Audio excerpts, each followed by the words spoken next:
विश्वामित्र जी आए थे राजसभा में, तो वहाँ पे वशिष्ठ जी और राजा दशरथ के बीच में वार्ता चल रहा था, बातें हो रही थी। महाराज, मेरा लाला चारो हर गुण से संपन्न है, सुंदर है, सुशील है, उसमें एक भी अवगुण नहीं है, लेकिन एक समस्या है। क्या? बोले एक भी अभी तक बरसुहार नहीं आया। मुझे तो फिक्र हो रहा है, चिंता हो रही है कि मेरा लाला कहीं कुंवारा न रह जाए। कहते हैं उसी समय विश्वामित्र का आगमन हुआ और राम जी को मांगना शुरू कर देते हैं। तो वशिष्ठ जी समझा रहे, वशिष्ठ जी से विश्वामित्र कहते हैं, महाराज आप अपने चेलवा को समझाओ, ये राम लखन को देगा नहीं क्या? वशिष्ठ जी कहते हैं, राजन राम लखन को आप जाने नहीं दोगे? राजा दशरथ कहते हैं, महाराज हमने ऐसा क्यों कहा कि जाने नहीं दूंगा, तो फिर ये बहाना क्या कर रहे हो? महाराज ये राम जो है ना, मेरे अकेले के धन नहीं है। तो बोले मुनि जन धन सर्वस्व शिव प्राणा, ये तो मुनियों के धन है और शिव के प्राणों के समान प्रिय है, ये मेरे अकेले के धन नहीं है जो मैं किसी के काम को पूरा करने के लिए मैं राम को भेज दूं। वशिष्ठ जी कहते हैं, सुनो, ये आपके अकेले के पुत्र नहीं है, ये मुनि जन धन और सर्वस्व शिव प्राणा, लेकिन इसमें ये हर किसी के हैं, तो तुम्हारे भी कुछ है? बोले हाँ। तुम्हें कौन सी कुर्सी पे कौन सा पद दिया गया है, कौन सी कुर्सी पे बैठाई गई है, कौन सी कुर्सी मिली? राजा दशरथ कहते हैं, पिता वाली कुर्सी। तो हे राजा, आप इस कुर्सी को जैसे कोई एक व्यक्ति किसी गांव के मंदिर को किसी को दान नहीं दे सकता, तो वही राजा दशरथ कह रहे हैं, महाराज ये राम मेरे अकेले के धन थोड़े हैं, ये सिर्फ मुनियों के धन है, संतों के प्राणों के समान प्रिय है, मेरे अकेले की नहीं है जो मैं किन्हीं के काम को पूरा करने को भेज दूं। ये तो सभी के हैं ना? राजा वशिष्ठ जी कहते हैं, हाँ वो तो सभी के हैं और बहुत बड़ी बड़ी बात भी करते हो, लेकिन आपको शायद ये नहीं पता कि मैं भी आपके गुरु हूँ। अरे आप जिस कुर्सी पे बैठे हो उसे बेच नहीं सकते, उसे दान नहीं दे सकते, थोड़ा देर के लिए दूसरे को सौंप तो सकते हो, दूसरे को तो उस कुर्सी पे बिठा सकते हो। राजा दशरथ कहते हैं, हाँ ये काम कर सकता हूँ। बोली श्याम रामचंद्र भगवान की। और वशिष्ठ जी राजा दशरथ से कहते हैं, महाराज सुनो, सच्चा धन और सच्चे मन से और सच्चे जन को दिया जाए तो वो धन दुगना होकर वापस लौटता है। और महाराज सच्चा धन राम जी कहीं 2 नंबर के हैं क्या? हा? बिल्कुल 1 नंबर के धन है। तो ये जो विश्वामित्र जी दान लेने वाले हैं, ये धन क्या, धन के रूप में, दान के रूप में क्या मांग रहे हैं? आपके पुत्र को मांग रहे हैं, राम को मांग रहे हैं, जो 1 नंबर के हैं, बिल्कुल सच्चे धन है। और सच्चा मन, राजन मैं आपके मन को भी जानता हूँ, रघुकुल रीत सदा चली आई, प्राण जाई पर बचन न जाई, लेकिन यहाँ कहते हैं कि रघुकुल रीत सदा चली आई, प्राण जाई पर राम न जाई, रीत जाई पर राम न जाई, सब कुछ चला जाए लेकिन राम न जाए। तो राजा, जिसके हृदय में राम जी इतने बसे हो, जिसका राम के प्रति इतना प्रेम हो, उसका हृदय बहुत अच्छा होगा और आपका मन भी बहुत सच्चा है, बहुत निर्मल है, तो आपका मन भी सच्चा। और लेने वाले जन जो है, कोई भिखमंगा साधु तो है नहीं, ये पहले ही अपने राजपाट को त्याग करके आए हैं, तो ये लेने वाले जन भी सच्चे हैं। तो सच्चा धन, सच्चे मन से और सच्चे जन को दिया जाए तो वो धन दुगना होकर वापस लौटता है। और ध्यान रहे, दान जहां तहां नहीं देना चाहिए। यहाँ ये कथा है, यहाँ आप दान देंगे तो यहाँ भगवत कार्य में आपका दान लगेगा। हर किसी को दान नहीं देना चाहिए। जैसे हम लोग जाते हैं स्टेशन पे, मार्केट में, छोटे छोटे बच्चे भी आ जाते हैं, कुछ दे दो कुछ दे दो। मान लिया जाए हम लोग तरस खाकर उसे 5 रुपया दे दिए। अब वो छोटा बच्चा क्या किया, 2 रुपये का टॉफी खा गया और 3 रुपये का मछली पकड़ने वाला, क्या कहते हैं उसको, हाँ, बंसी, कांटा, जो भी, वो खरीद कर ले आया और दिन भर नदी किनारे बैठकर मछली पकड़ रहा है। क्या कहते हो, 5 रुपये में ही उधार कर दिया ना। हा? दिन भर वो जो मछली मारा, जितनी मछलियां मरी उसमें आधा जो उसको पुण्य या पाप मिला है उसमें आधा भाग अपने को मिलेगा या नहीं मिलेगा, क्योंकि अपने पैसों से वो खरीदा है बंसी को, अपने पैसों से वो कांटा खरीदा है। इसलिए वशिष्ठ जी से बता रहे हैं, वशिष्ठ जी राजा दशरथ से बता रहे हैं, राजन, सच्चा धन सच्चे मन से और सच्चे जन को दिया जाए तो वो धन दुगना होकर वापस लौटेगा। राजा दशरथ कहते हैं वो तो ठीक है महाराज, लेकिन आप भेजे कैसे? मैं बोल रहा हूँ ना, ये मेरे अकेले के धन नहीं है। जैसे मैं यहाँ आई हूँ कथा करने के लिए अयोध्या से, और ठहरा दिया गया है रवि भैया, क्या नाम है उनका, रवि जी के यहाँ ठहरा दिया गया है। अब उनके कोई मित्र वो आए और कहे, अरे भैया क्या है ना, मेरे घर में थोड़ा काम चल गया। अब वो मित्र फिर आया, भैया क्या है, वो नौकर भी, आपका जो नौकर था वो भी भाग गया, तो क्या करूं? बोले आपके यहाँ जो आई है अयोध्या से प्रेमा सखी और उनके साथ जो कलाकार लोग आए हैं, परिवार गार्जियन आए हैं, ऐसा है कि इन लोग को भेज दो, मेरा ईटा और सीमेंट धो देंगे, क्या कहते हो? धो दो, भेज दोगे? बाप रे, कुछ नहीं भेजते हैं, लगता कुछ नहीं बोलते, लगता है जितना खिलाए निकाल लोगे क्या है, लगता है भेज देंगे। सीमेंट ढोवा लोगे क्या? नहीं भेज सकते, भेज दोगे क्या मदन बाबा? लगता है भेज ही देंगे। बोले क्या रामचंद्र भगवान की नहीं भेज सकते। उसी प्रकार राजा दशरथ कहते हैं, महाराज जी मेरे यहाँ कृपा करके आए हैं, मैं इनको कैसे भेज दूं? कान में धीरे से वशिष्ठ जी बताते हैं, हे राजन, ये महात्मा ऐसे नहीं आए हैं।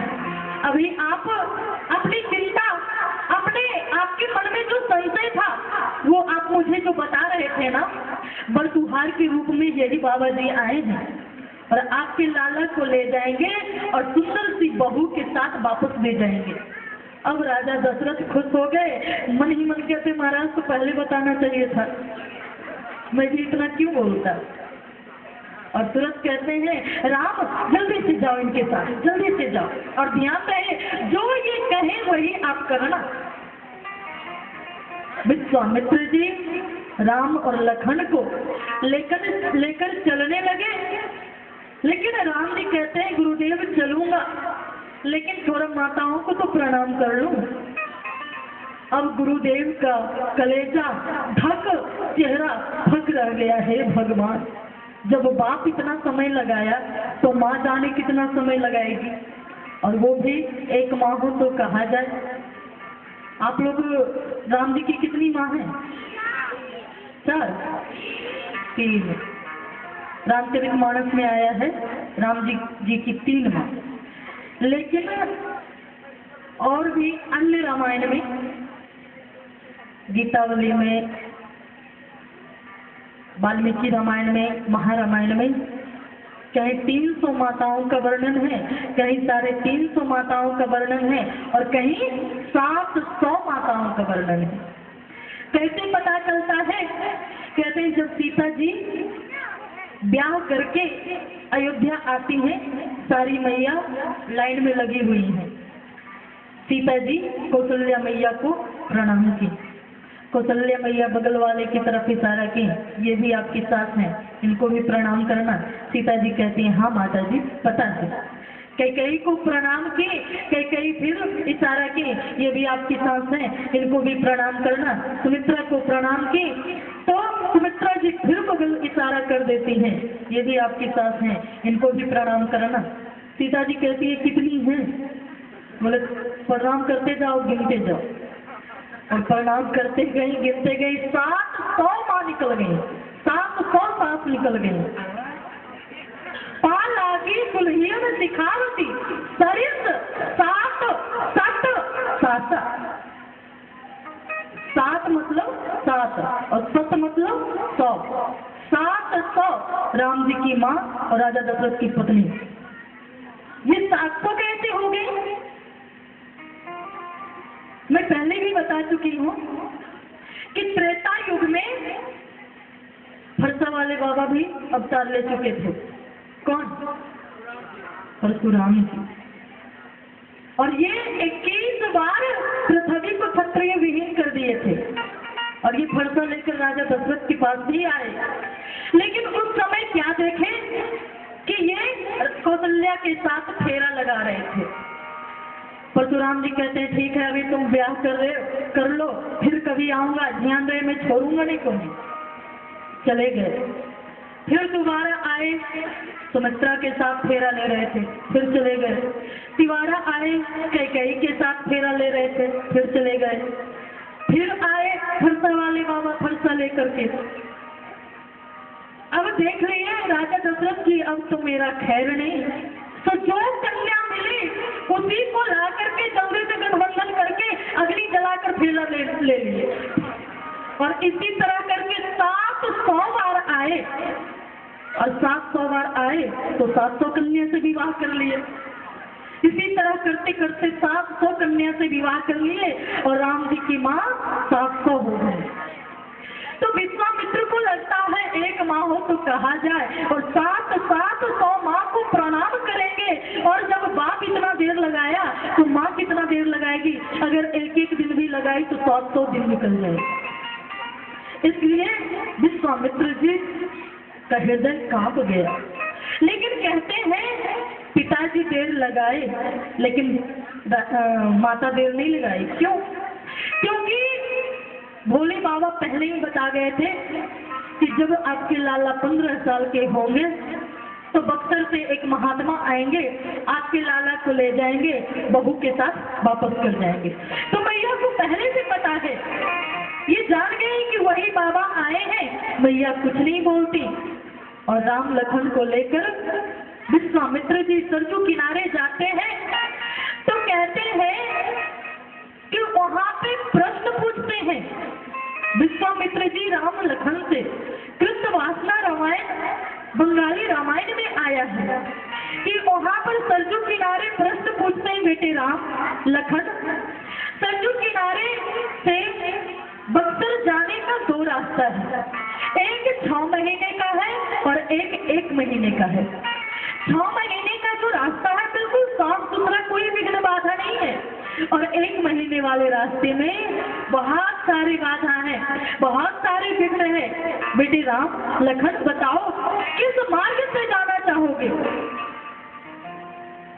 कहते हैं यहाँ पे राजा दशरथ छल कर जाते हैं। बंगाली रामायण में आया है, मैं कोई भी बात अपने मन से नहीं बोलती, मैं संतों के द्वारा जो सुनी हूँ, गुरुओं के द्वारा जो बताया गया है, पढ़ाया गया है और जो शास्त्र में अध्ययन की हूँ, शास्त्र में पढ़ी हूँ, उसी को बोलती हूँ।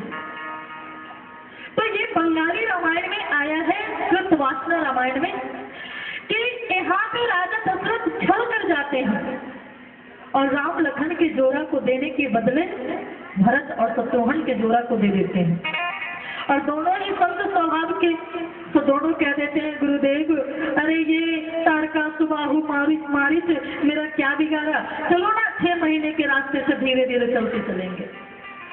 विश्वामित्र मित्र कहते हैं क्षत्रिय कुल में आए हो और युद्ध करने में डर लगता है, चलो नकली वाली जोड़ी लेकर फिर आए राज दरबार में।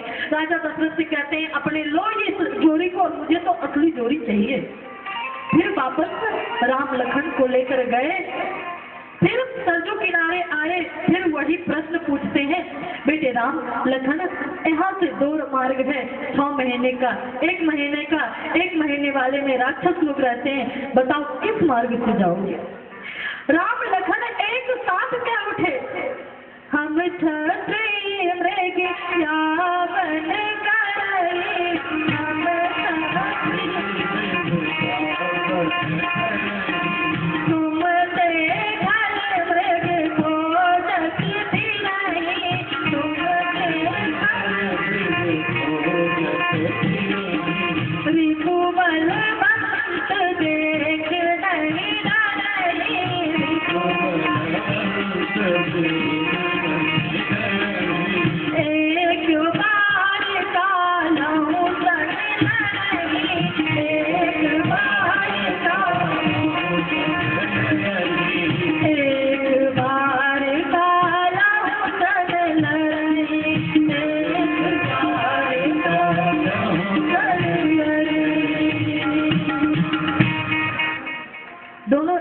हम कह उठे हम क्षत्रिय मृग यावन करेंगे।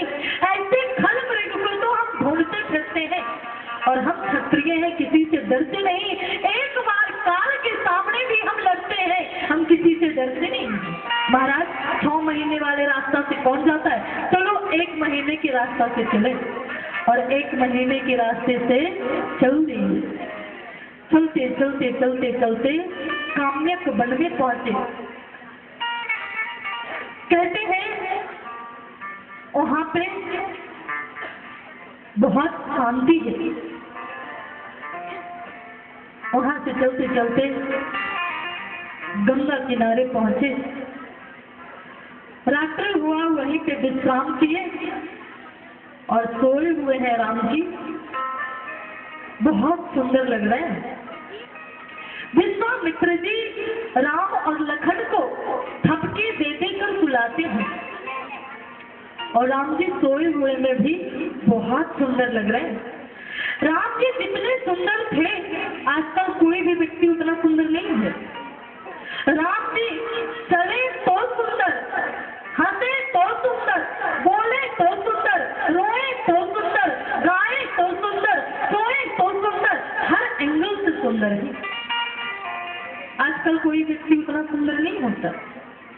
कोई मुख बंद रखे रहता है, बहुत सुंदर लगता है, लेकिन जब थोड़ा सा मुंह खोल दिया तो लगता है भगवान का हंसकार का चाटी आ गई। कोई व्यक्ति जब तक जगा रहता है तब तक तो बहुत सुंदर लगता है, लेकिन जब सोया तो इतने जोर जोर से खराटा मारते हैं कि जगाना पड़ता है। महाराज अपन के संभालो आप। मैं कथा कर रही थी यहीं झारखंड में कोडरमा में, तो मुझे रहने के लिए दिया गया 3री मंजिल पे और पूरे फ्लैट में कोई नहीं रहता था, सिर्फ मैं। और रात को बगल में कोई इतना तेज तेज खर्राटा मारे, इतना तेज तेज खर्राटा मारे, जब भी मैं सोऊं तो बहुत तेज खर्राटा मारे। अब हमें लगा कि सच में भूत आ गया क्या। उठकर देखे चारों तरफ कोई नहीं, फिर सो, फिर खर्राटा। रात भर सोने नहीं दिया। मैं प्रातः काल उठकर सेठ जी से पूछी, सेठ जी ये इतना जोर जोर से कौन रात में एकदम बड़ा अजीब सी आवाज आती है। सेठ जी कहते हैं अरे देवी जी आप लगता है डर गए। बोले मैं डरी नहीं, लेकिन रात भर में सो नहीं पाई, ये सही बात है। तो वो सेठ जी बताते हैं ये बगल वाला है ना, वही जोर से खर्राटा मारता है। तो लोग ऐसे ऐसे हैं, उतने सुंदर नहीं होते हैं जितने सुंदर राम जी हैं। राम जी सोए हैं तो भी बहुत सुंदर लग रहे हैं। भोले बाबा पार्वती से कहते हैं, हे देवी, जब राम और रावण में युद्ध चल रहा था तो जानती हूँ मैं किधर था? पार्वती कहती है, प्रभु किधर थे? भोले बाबा कहते हैं, मैं रावण की तरफ था। पार्वती मैया कहते हैं, तो कौन बहुत बड़ी बात है, अरे रावण आपका चेला है, अपने चेला तरफ नहीं रहोगे तो राम जी की तरफ रहोगे। भोले बाबा कहते हैं, हे देवी, रावण मेरा चेला है, इससे मुझे कोई लेना देना नहीं है, मैं इस वजह से उसकी तरफ नहीं था। तो भोले बाबा कहते हैं, हे देवी, मैं राम जी को हर तरफ से देखा हूँ, खेलते हुए, गाते हुए, हंसते हुए, रोते हुए, हर एंगल से देखा हूँ, लेकिन राम जी को मैं गुस्से में कभी नहीं देखा।